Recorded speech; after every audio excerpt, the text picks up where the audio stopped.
할렐루야. 네, 오늘은 6월의 마지막 주일입니다. 여러분들의 삶 속에 또 우리 가정과 또 이 나라 민족 가운데 주님의 은총이 가득 넘쳐나기를 소망합니다. 오늘 말씀을 보면 예수님께서 이제 예루살렘으로 올라가시면서 자신의 순환, 십자가의 죽음이시죠. 그리고 또한 그와 함께 3일 만에 다시 살아날 것이다 라고 하는 주님의 죽으심과 부활을 미리 예고하시는 장면이 나옵니다. 사실 우리가 이 땅을 살아가면서 우리가 바라는 많은 삶은 어찌 보면 행복하고 또 성공적인 삶을 대부분 사람들은 기대를 합니다. 하지만 예수님이 말씀하신 대로 예수님의 어떤 삶의 목적과 그 길은 죽음의 길이었습니다. 십자가를 짊어지는 길이었고 이런 십자가를 짊어지는 길을 주님께서 말씀하실 때 사실 제자들은 그것을 받아들이기가 힘들었던 것이죠. 만약 여러분 우리가 함께 뭔가 공동체를 만들어서 뭔가 새로운 세상을 변화하고 변혁시키는 일을 하려고 할 때 계속 지도자가 나는 죽을 것이다. 나는 죽을 거다. 이런 얘기를 자꾸 한다면 함께 있었던 사람들의 분위기는 어떻겠습니까? 이렇게 선생님 왜 그러십니까? 이렇게 약한 모습 보이지 마시고 좀 저희를 봐서라도 좀 힘을 내십시오. 좀 더 희망찬 말씀을 해주셔야 되지 않습니까? 마치 우리나라가 일제시대에 그런 일제 암울한 그런 상황 속에서 아무런 소망도 없고 한잔한 여러 가지 그 당시에 여러분 우리가 역사를 보면 일본이 중국과 러시아 심지어 태평양 전쟁까지 일으키면서 그 당시에 지금도 그렇지만 러시아와 중국과 미국이라는 대강대국들을 다 정말 하나씩 다 이겨나가는 그런 모습 속에 그야말로 약소국이었던 이 땅에서의 그 많은 민족 지도자들의 입장은 정말 암울할 수밖에 없었던 것입니다. 그래서 대부분의 많은 의식이 있는 지식층의 사람들은 일제에 더 편승해서 대동아 그 정책에 더 앞장서서 일제를 더 알리는 그런 역할들을 하지 않았습니까? 아마 예수님 당시에 예수님을 따랐던 제자들 역시도 정말 수백 년 동안 이어졌던 식민 통치, 이제 우리가 벗어날 수 있는 정말 위대한 하나님이 세우신 메시아, 지도자가 우리에게 계시지 않은가, 그런 바람으로 단순한 개인적인 욕망과 야망뿐만이 아니라 민족과 역사적인 그런 아픔들을 정말 새롭게 할 수 있는 굉장한 그들의 가슴 깊은, 마음 깊은 곳에 희망찬 그런 마음들을 품고 주님을 따라다녔을 것입니다. 먹거리 문제, 질병의 문제, 귀신 들림의 문제, 또 여러 가지 세상의 어떤 사람들을 착착 억압하고 있는 그 당시의 종교 지도자들에 대해서 주님이 하시는 말씀들 한마디 한마디 들어보면 그야말로 요즘 표현으로 얘기한다면 사이다처럼 너무나 시원하게 아주 그들의 마음에 흡족하게 해주시는 그런 모습. 더군다나 주님 어떤 권력과 뭔가 부귀영화를 자랑해서가 아니라 그 당시에 민중이라고 불리는 오클로스, 무리들과 함께 다니시면서 그들을 위로하시고 그들과 함께 하시는 모습은 정말 열광할 수밖에 없었던 그런 상황이었습니다. 2주 전에 제가 말씀을 나눌 때 사실 그 부자 청년이 예수님께 와서 제가 어떻게 해야지만 영생을 얻을 수 있습니까? 했더니만 주님께서 십계명을 쭉 말씀하시면서 특별히 이웃사랑에 대한 얘기들을 하시죠. 근데 다 지켰다라는 거예요. 주님이 하나 부족한데 내 재물을 가난한 사람들 다 나눠주고 그런 나를 쫓으라 라고 말씀하셨는데 어떻게 합니까? 재물이 많은 거로 근심하여 떠나갔다라고 얘기를 하죠. 그 재물이 지난번에 말씀드린 것처럼 단순한 재산이 많은 게 아니라 땅이 대토지를 사유하고 있는 사람이었다고 했습니다. 젊은 청년이 이 부자일 수밖에 없었던 것은 물론 요즘처럼 뭔가 로또라든지 비트코인과 같은 주식이나 이런 식으로 무언가 엄청난 돈을 또 부동산 요즘에 계속 그 뉴스를 보면 연예인들이 집을 예를 들어서 몇십억에 샀는데 몇백억이 됐다. 몇 년 만에 몇백억을 몇십억을 벌었다. 이런 얘기들이 막 나오거든요. 이런 식으로 갑자기 그냥 확 일확천금을 얻는 그런 시대가 아니었기 때문에 이것은 그 당시에 그들이 부모를 통해 조상을 통해 물려받은 엄청난 대토지가 점점점 더 불어나기 때문에 거기에 축적된 부라는 것을 말씀드렸습니다. 이스라엘 백성들은 하나님의 말씀인 바로 토지법 사상에 근거한 희년의 사상을 온전하게 지켰더라면 그렇게 대토지를 사유할 수 있는 일은 발생하지 않았겠죠. 부자 청년이 그렇게 잘못하지 않았다 할지라도 적어도 그 부모와 그 조상 때 누군가가 이것을 희년이 되면 마땅히 다시금 원주인에게 돌려줘야 될 역할들을 감당하지 않았음에 대한 그 문제를 주님은 지적하신 거였고, 결국 그것마저도 움켜잡고 정말 주님을 따르라고 하는 그 엄청난 부름 앞에 다 포기하고 떠나갔던 그 청년에게 주님은 구원이 있을 수 없음을 말씀합니다. 그래서 제자들마저도 그럼 누가 도대체 저렇게 율법에 열심이고 또 나름대로 영생에 관심이 있을 만큼 또 그 당시에 부자라고 하는 것은 하나님의 복을 받았다라고 다들 생각했었기 때문에 누가 구원을 받겠냐라고 얘기를 하지 않았습니까? 이런 모습을 통해서 참된 구원이 무엇인가 오늘날에도 주님이 우리에게 오셔서 말씀하신다면 다르지 않을 것이라고 봅니다. 하나님을 사랑하노라 하면서도 이웃사랑을 실천하기를 외면한 채 자기의 입속만 챙기는 삶을 살아간 자에게는 결코 아무리 예수의 이름을 부르며 내가 주님의 이름으로 능력을 행하고 주의 이름으로 많은 기적을 행했다 할지라도 주님은 뭐라고 말씀하십니까? 나를 떠나가라. 불법을 행하는 자야. 나는 너를 도무지 알지 못한다라고 주님은 말씀할 수 있다는 것입니다. 그런 말씀 이후에 이제 주님께서는 첫째가 꼴찌가 되고 꼴찌가 첫째가 된다라는 그런 말씀을 하시고서는 이제 오늘 본문 말씀이 있는 것입니다. 그들은 예루살렘으로 함께 올라갑니다. 예수님이 십자가를 짊어지시기 위해 예루살렘을 올라가셨던 것이죠. 제자들과 예수님의 그 바램은 다른 것이었습니다. 동상이몽이라고 하죠. 예루살렘이라고 하는 것은 그 당시에 유대의 종교적인 또 그들의 모든 신앙의 중심지, 또 삶의 모든 중심지였습니다. 예수님이 여기에서 뭔가 영향력 있는 일을 하신다면 이제 그들이 뭔가 한 자리씩 꿰찰 것이라고 하는 기대감을 가질 정도였던 것이죠. 오늘 읽지 않았지만 다음 주에 그 부분들을 자세히 나눌 것입니다. 야고보와 요한이 주님이 그 정말 왕자에 앉으시면 죄를 좌측에 우측에 하나씩 마치 우리식으로 표현한 좌의정과 우의정 뭐라고 표현해요? 국무총리 정도 될까요? 그런 정도 역할을 하나씩 주시죠라고 하는 요청을 하지 않습니까? 예루살렘 올라가는데 예수님이 앞장서서 가시는데 제자들이 놀라죠. 왜 예수님이 앞장서서 가시는데 제자들이 놀랐을까요? 왜냐하면 예수님에게 또 어떤 핍박이 올지 모르기 때문에 앞장서서 가는 거에 제자들도 굉장히 놀랄 수밖에 없었던 것입니다. 사람들도 뒤따라가는 사람들을 두려워하는 것입니다. 우리 지난번에 말씀해 주신 것처럼 사실 예수님께서 앞장서서 가신다라고 하는 것, 주님이 우리를 택하셨고 주님 우리를 부르셔서 주님께서 하나님 나라를 향한 그 귀한 발걸음들을 주님이 앞장서서 가주시는 겁니다. 많은 사람들이 뭔가 인생의 길을 걸어갈 때 용기가 나지 않습니다. 투명하지 않고 불투명하고 무언가 보이지 않습니다. 안개가 자욱한 것처럼 인생의 이러한 불안전하고 불안한 삶 속에서 어떤 길을 걸어갈지 무엇을 해야 될지 많은 사람들은 고민하고 두려워합니다. 하지만 여러분 기억하십시오. 예수님은 우리보다 앞장서서 우리의 발걸음을 인도해주고 계신다라고 하는 사실을, 그 주님이 우리와 함께 걸어가고 계신 우리가 느끼지 못하고 제대로 깨닫지 못한다 할지라도 주님은 여전히 여러분과 함께 하심을 믿으시길 바랍니다. 옆에 분에게 주님은 늘 우리와 함께 앞서서 가주십니다. 인사하겠습니다.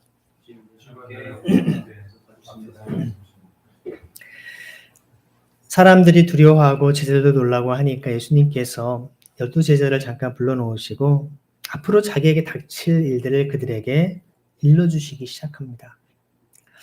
자, 뭔가 우리가 미래의 일을 이야기해 준다라고 하는 건 여러분 어떻게 생각하시나요?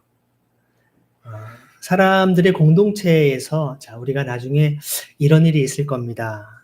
서두에 말씀드린 대로 뭔가 비전이나 우리의 바램들, 또 우리의 목표를 제시하는 것은 어떤 공동체나 그것이 교회가 됐든 아니면 일반 회사가 됐든 학교가 됐든 다 지도자들은, 리더십들은 그런 비전들을 제시합니다. 자, 예를 들어서 대학이면 우리 대학이 지금 올해는 어떤 목표를 가지고 이러이러한 일들을 할 것입니다. 여러분 열심히 하십시오. 또 이런 식의 이야기를 할 텐데, 예수님이 미리 하시는 말씀들의 내용은 제자들의 기대를 처참히 다 무너뜨리는 그런 말씀을 하고 있다는 것입니다. 한번 33절 말씀을 한번 읽어볼까요? 시작. 보아라, 우리는 예루살렘으로 올라가고 있다. 인자가 대제사장들과 율법학자들에게 넘어갈 것이다. 그들은 인자에게 사형을 선고하고 이방 사람들에게 넘겨줄 것이다. 자, 예수님께서 이제 우리가 예루살렘에 올라가고 있는데, 올라가면 이제 이 불의한 종교 지도자들, 이 로마의 권력에 빌붙어서 자신들의 입속을 챙기는 이 모든 악한 정치 권력자들은, 권력의 세력들은 다 무너질 것이다. 내가 이제 하나님의 통치와 다스림을 이 땅에 온전히 이루어서 저들을 다 물리치고 저들을 다 하나님의 심판으로 그들을 다 뿌리 뽑은 다음에 그리고서 내가 새로운 일을 하겠다. 이런 이야기를 할 법하지 않습니까?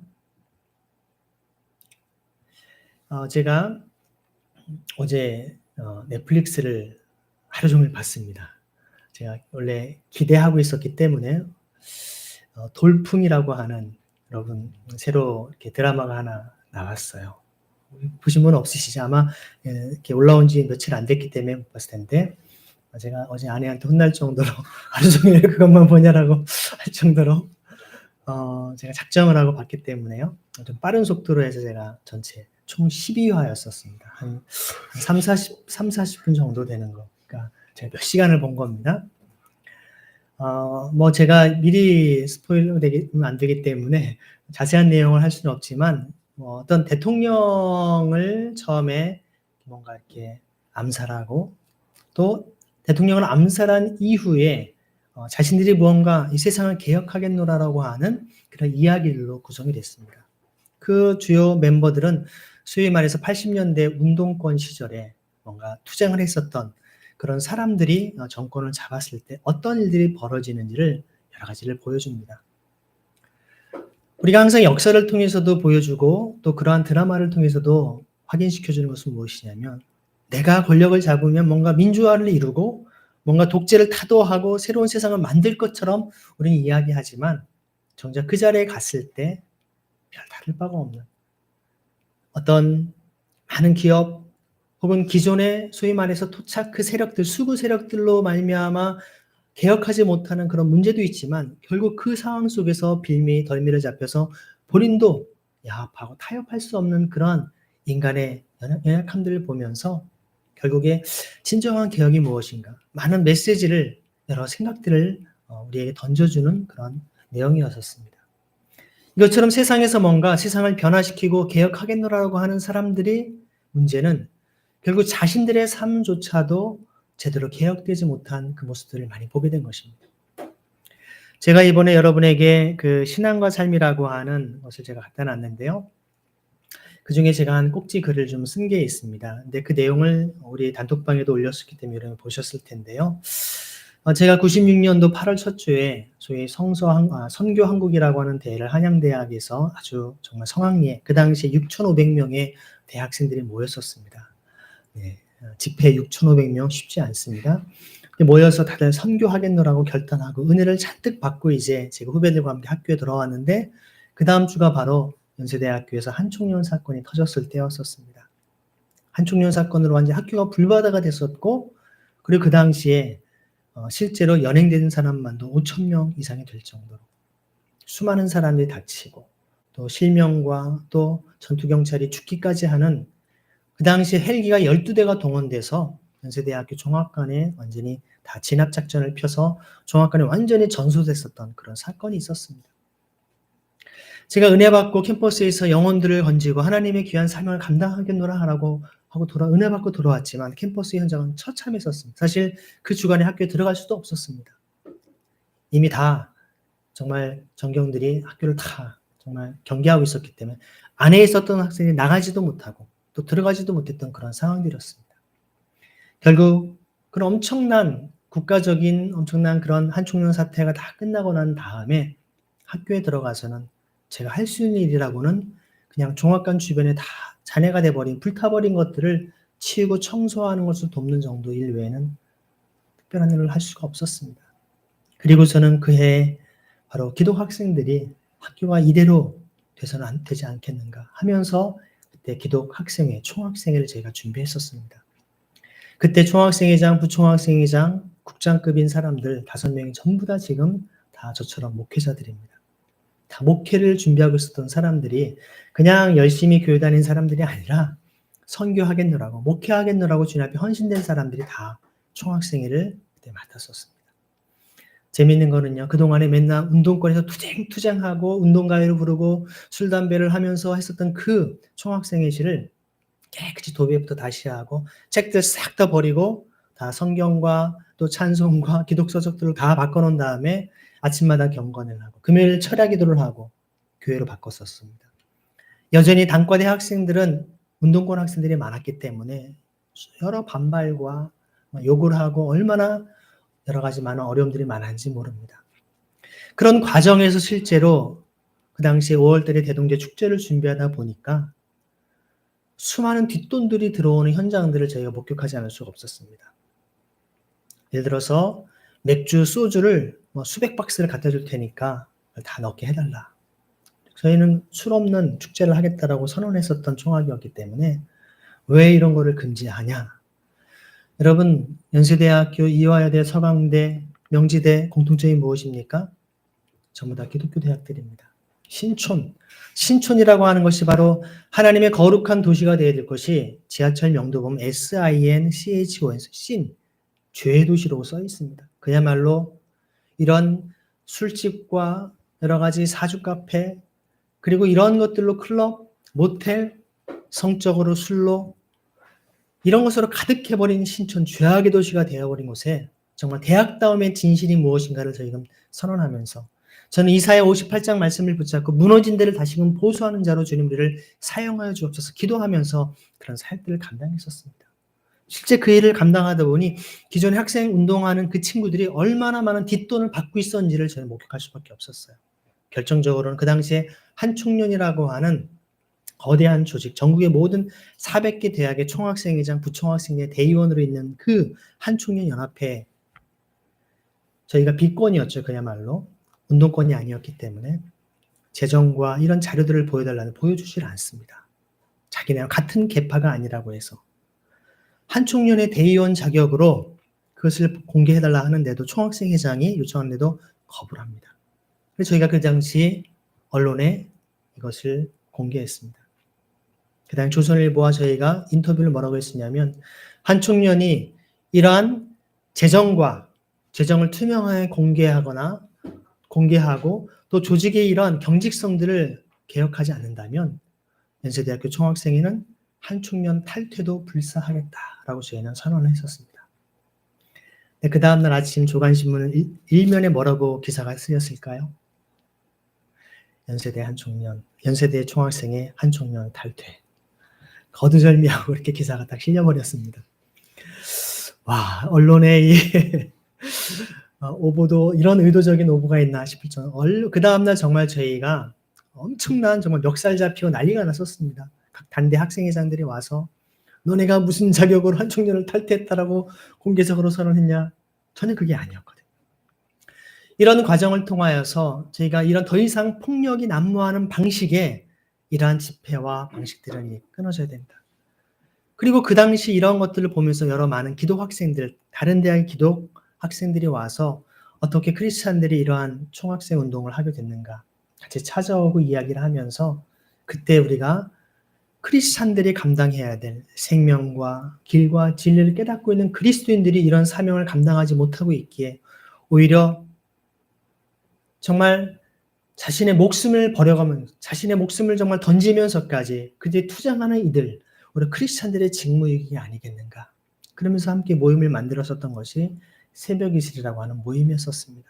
그런 모임들을 만들어가면서 그 이후에 계속해서 기독 학생 운동들을 저희가 총학생회와 단과대 학생들 이런 학내의 어떤 정치 영역도 크리스찬들이 감당해야 될 영역임을 선포하면서 우리가 그런 귀한 사역들을 감당했던 것을 보게 됩니다.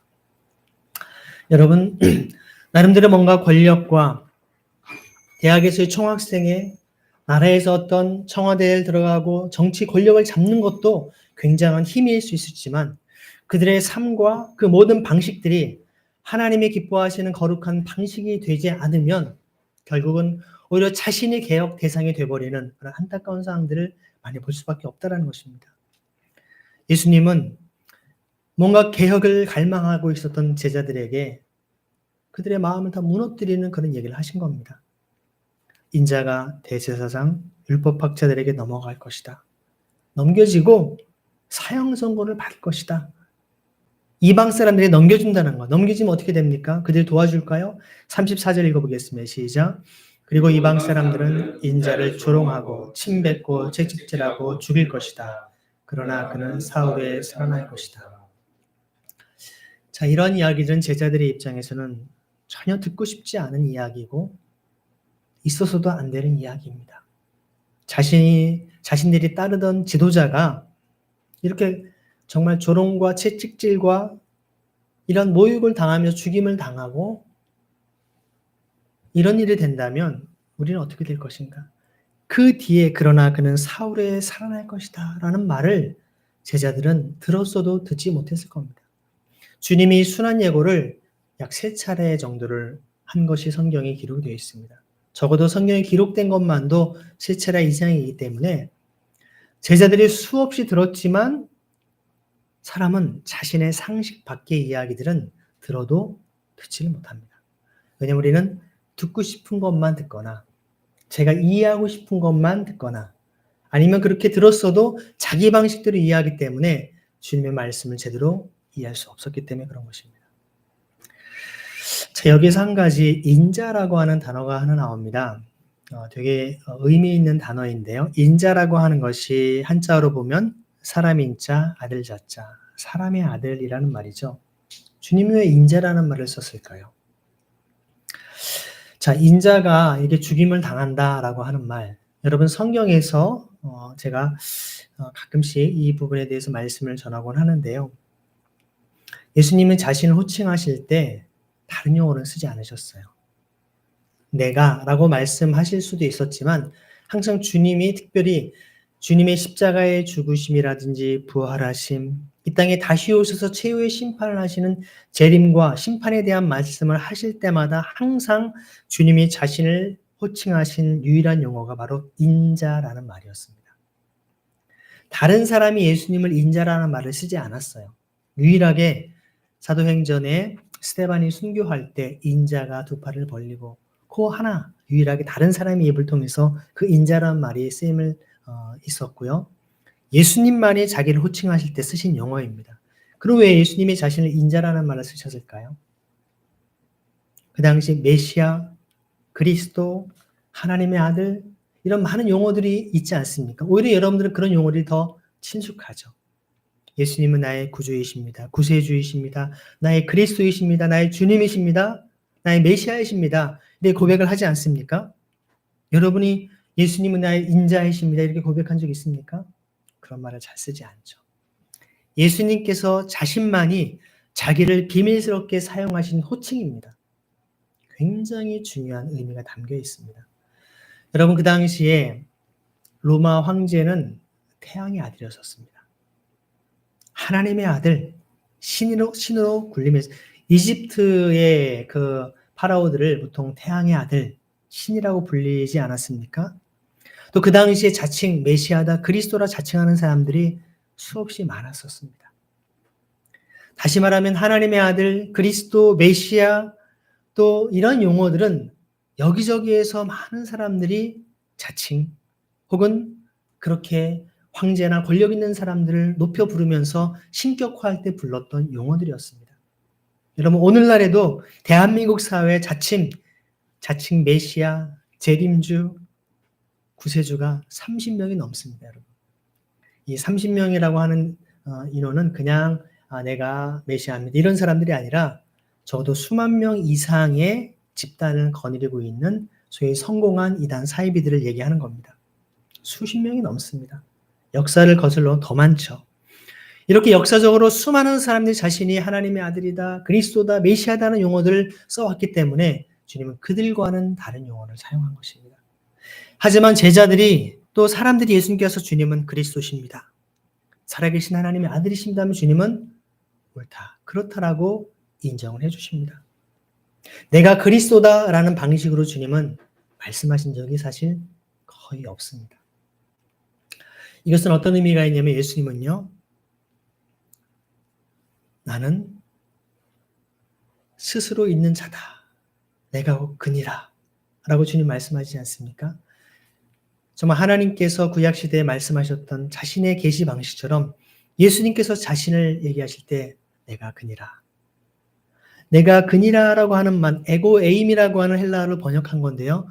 번역을 참 잘했다고 봅니다. 내가 그다. 여러분, 그라고 하는 것은 사실 우리가 he라고 하는 3인칭 용어 아닙니까? 1인칭을 3인칭으로 말하는 거 되게 이상하죠. 내가 그 사람이야. 그럼 무엇을 말할까요?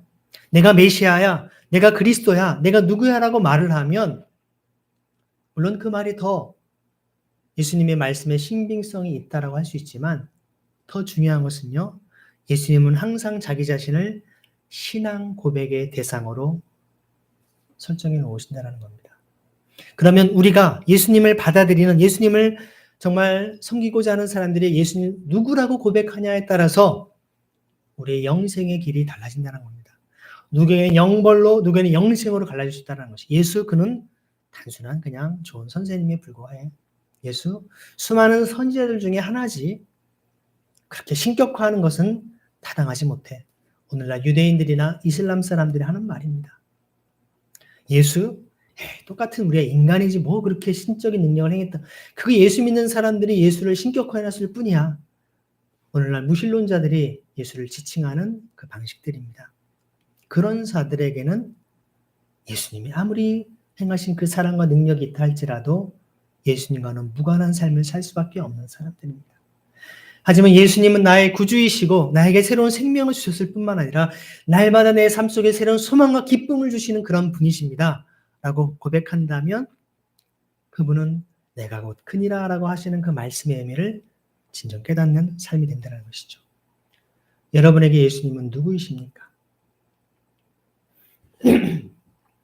그래서 예수님은 자신을 인자라고 하는 말을 썼는데 인자라는 말을 아까 말씀드린 대로 그냥 사람의 아들이라고 말할 수 있지만 영어로 말하면 the son of God으로 표현되어 있습니다. 그 사람의 아들. 헬라어로는 ho theos to anthropo. 호라고 하는 여기에 관사가 붙어 있습니다. 여러분 항상 영어에서도 그렇지만 이 더를 붙일 때에는 앞에 한번 지칭했던 것을 다시 반복할 때 그 사람이라고 하는 용어를 쓰지 않습니까? 그럼 예수님께서 그 사람의 아들 할 때는 그 전에 누가 얘기했기 때문에 그것을 인용한 것이 아니겠습니까? 이것이 바로 다니엘 7장 14절 이후에 나오는 인자 같은 이라는 표현이 나옵니다. 다니엘 보면 인자 같은 이가 이 땅에 오셔서 정말 수많은 이들을 정말 하나님의 그 보좌 가운데 나타나신 놀라운 능력들을 행하실 것을 영광의 왕으로 올 것을 예언하고 있는데요. 결론적으로 말씀드리면 다니엘이 정말 인자 같은 이를 천상 중에 계신 그 주님을 바라보고 인자 같은 이 like son of man이라고 써 있습니다. 영어로는 인자 같은 이를 주님께서 자기 자신을 지칭했다라고 하는 그 의미입니다. 다시 말하면 예수님께서 인자라고 한 용어는 다니엘의 환상 가운데 하나님 보좌 우편한 자 계신 그 주님을 인자 같은 이를 그가 바로 나다라고 주님이 자신을 호칭하시는 의미이기도 합니다.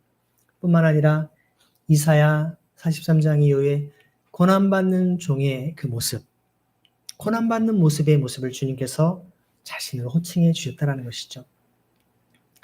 여러분, 이사야 53장에 보면 예수님께서 어떠한 십자가의 죽음을 맞이하신지를 자세히 다 설명을 해주고 있습니다.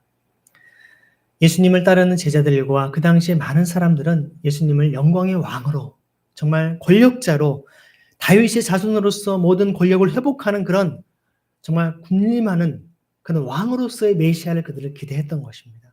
하지만 주님은 자신이 그런 영광의 왕으로서 오실 분일 뿐만 아니라 고난받는 종으로서 이 백성들의 죄를 다 대신해서 대속적인 죽음을 죽을 바로 그 인자라고 하는 의미를 고난받는 종의 의미를 주님이 함께 보여주고 그 길 걸어가셨다는 것입니다.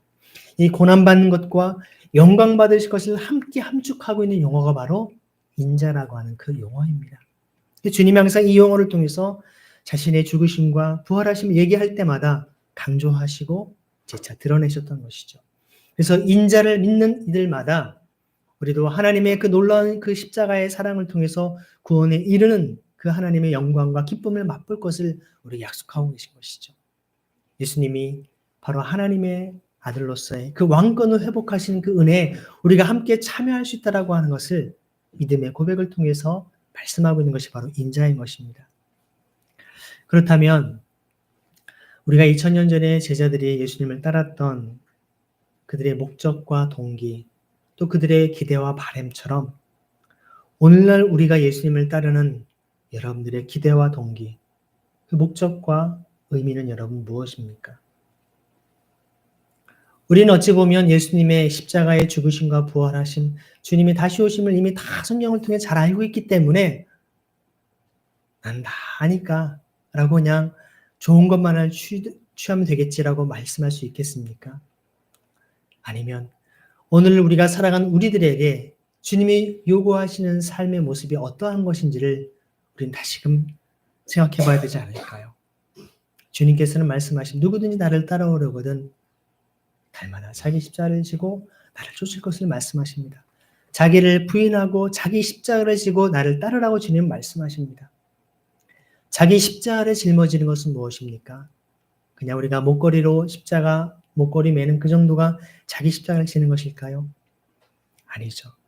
우리가 이 땅에 하나님의 통치와 다스림을 경험하지 못한 사람들, 우리의 삶의 주인이시며 역사의 주관자 되신 주님과는 무관하게 살아가는 사람들에게 당신의 삶의 주인이 예수 그리스도이십니다. 예수 그리스도께서 당신에게 참 구원과 능력과 기쁨을 허락하셨습니다. 그분을 통해서 새로운 생명을 경험하십시오. 이것을 전하기 위해 또 그들을 억압하고 착취하고 불의와 절망 속에 있는 사람들의 모든 억압들을 풀어주고 자유하기 위해서 우리에게 주어진 모든 힘과 또 우리에게 많은 능력들을 사용할 수 있도록 우리가 담대한 하나님의 정말 그리스도의 대사로 살아가는 삶이 아니겠습니까? 이 사명을 감당하도록 그것을 감당하기 위해서 우리가 져야 되는 고난과 역경들, 그 십자가 대가 지불이 우리에게 있어야 된다는 것입니다. 단순히 예수 믿고 구원받으십시오라고 하는 싸구려 값싼 복음으로 우리는 전락시킨 구걸하는 식의 그런 복음 증거가 아니라 예수 그리스도의 통치와 다스림이 삶의 곳곳에 깊이 뿌리내릴 수 있도록 아까 말씀드린 것처럼 총학생회, 학생회, 또 삶의 모든 영역 속에 모든 불의한 곳에 하나님의 통치와 다스림이 없는 그곳을 우리가 하나님의 말씀으로 회복할 수 있도록 우리가 삶의 모든 것들을 들여서 감당해야 될 대가 지불이 바로 십자가를 짊어지는 삶이 아니겠습니까? 그 길을 걸어가기 위해서 예수님께서는 사형 선고를 받으셨고 또 조롱과 침뱉음과 채찍질을 당하여 죽임을 당하는 그 길을 걸어가셨습니다. 우리는 너무나 안정적이고 편안하고 좋은 길들을 우리는 기대하고 그런 것을 가려고 하죠. 쉽지는 않습니다.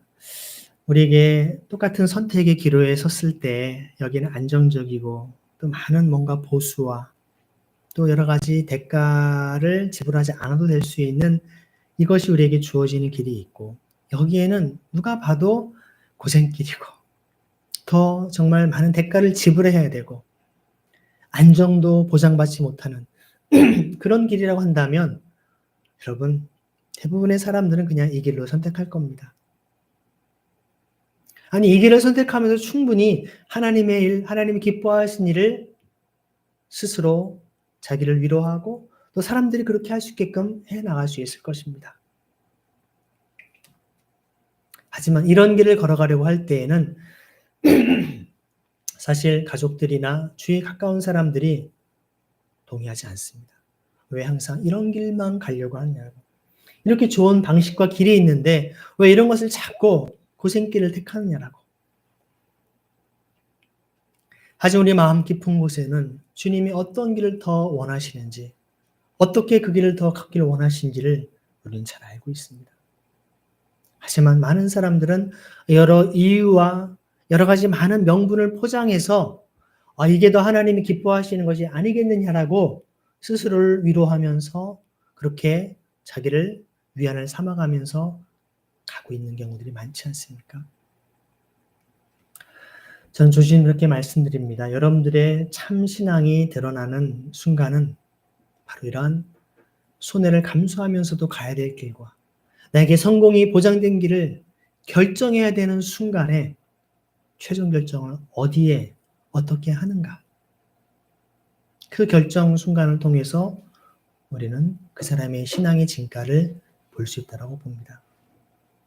교회에서 열심히 찬양하고 예배하고 물론 그것도 좋습니다. 하지만 자신이 손해를 보느냐 마느냐 그런 결정적인 순간에 신앙의 정절을 지키면서 그 길을 걸어가는 할 때 그것은 전혀 다른 하나님의 또한 채우심과 돌보심을 경험하는 삶이 시작되는 것입니다.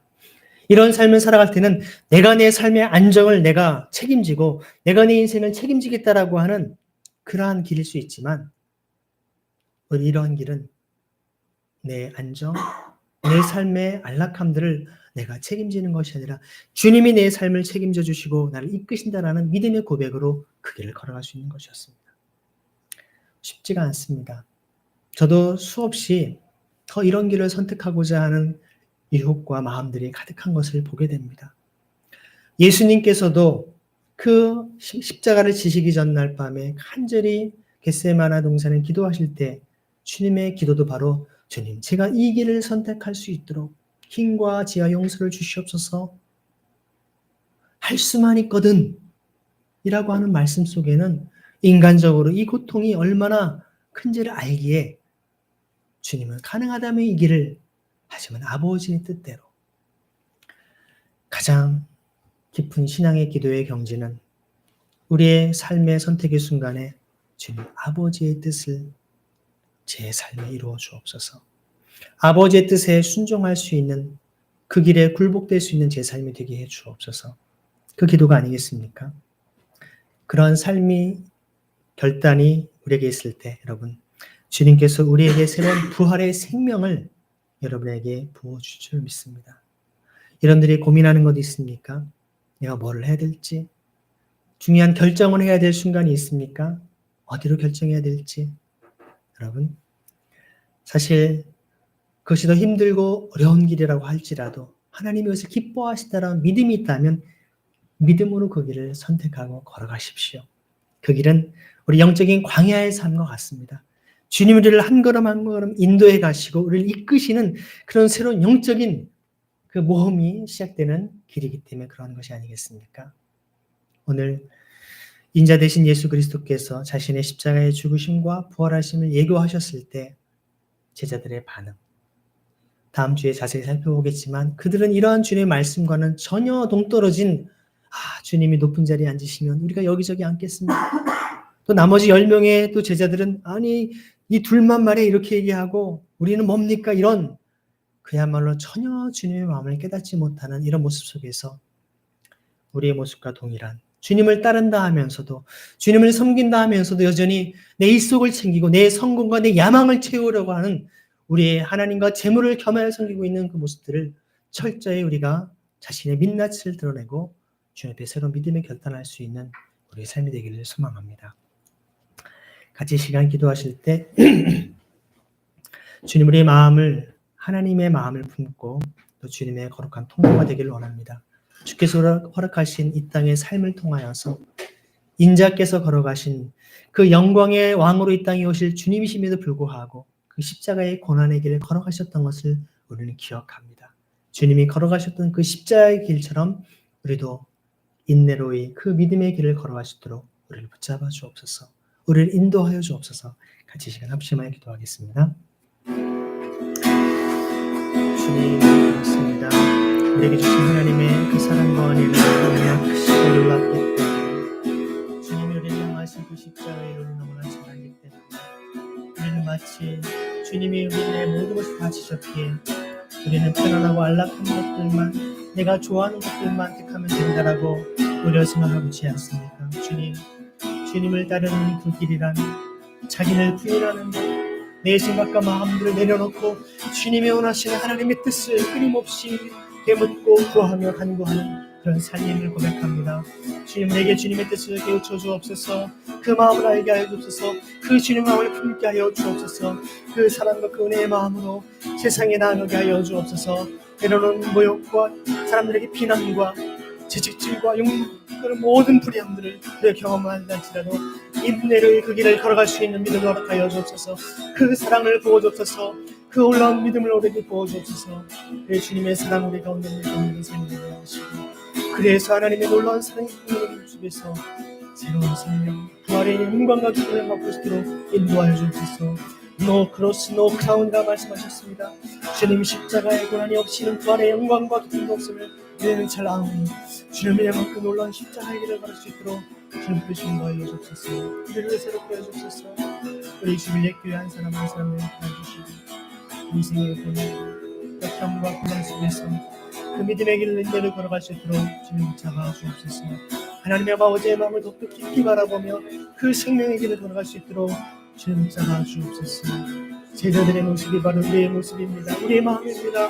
우리를 불쌍히 여겨 주옵소서. 우리 그리스도인들을, 하나님의 몸된 교회들, 그리스도의 몸된 교회들을 주님 챙기시고 온전히 주님을 향한 표들을 향한 삶을 살아가시도록 우리를 새롭게 하시기 인도하여 주옵소서. 다시금 믿음의 결단으로 주님의 그 십자가의 길을 따라갈 수 있도록 인도하여 주옵소서.